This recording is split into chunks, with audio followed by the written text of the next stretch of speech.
Hey, what's up everyone? Tim here from Everyday Tactical Vids. Out on a beautiful New Hampshire day, making a fire, about to cook some food. And I wanted to give you a rundown on my fire kit and the items I keep inside this. So let me readjust the camera and we'll show you the kit that I take out into the woods.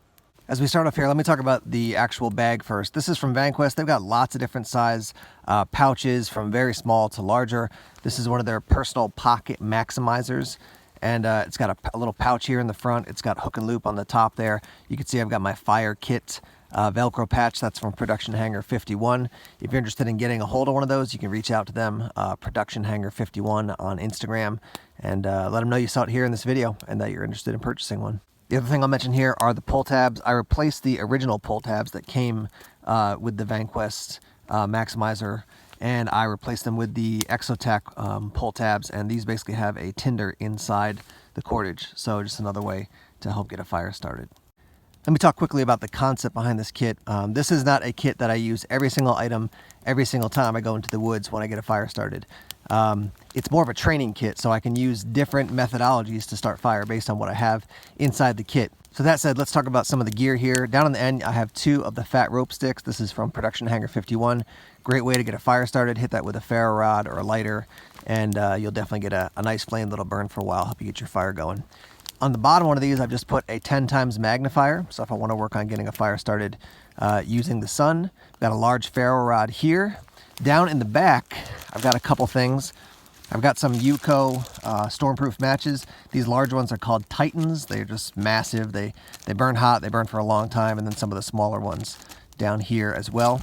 So you can see that, and then there's the striker there.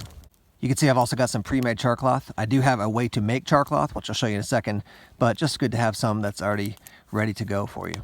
Over here on this side, I've got some of these, which are Baddest B fire fuses.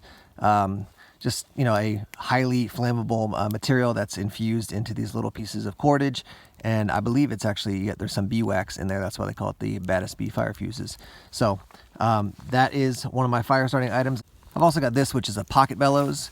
This extends out so you can blow air into the fire to get it going. And then also this is good if you were, you know, making a spoon, making a bowl, and you were trying to burn it out using hot coals. This allows you to focus your breath so that you can do that just a little bit more, with a little bit more efficiency. So that's the pocket bellows.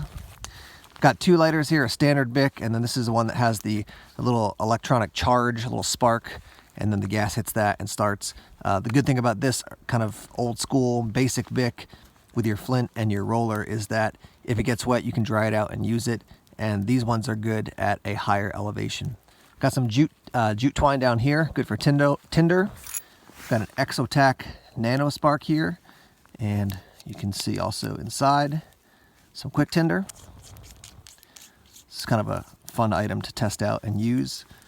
You can see I've got this Spartan head here, and let me get out the stone and show you how those 2 things work together. So basically this is your flint and steel method. You've got a rock that's harder than your piece of metal, your steel, and when you hit it, you're gonna see small sparks fly off. Those are very small pieces of the steel, and then when that lands on char cloth, you blow that into basically a hot ember, and then you can get your fire started. So let me just back up a little bit and show you. Just watch, you can see some of the sparks come off of this.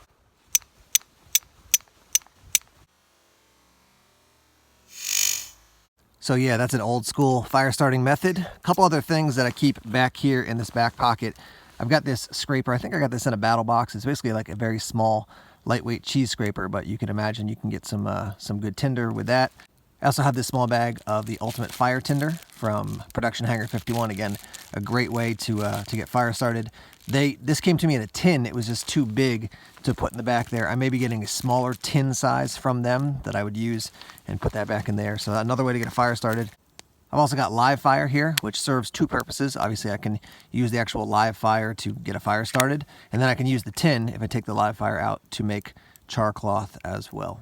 Last thing I'll mention to you is that I had this in my pocket because I used it to get my fire started today, but this is a open L, obviously, knife. This is one of the number 6 knives, and very steep spine, great for, you know, you can get your shavings off wood, you can get your shavings off your fat rope stick, and then you can use it to strike your ferro rod, your fire steel, to get the fire started.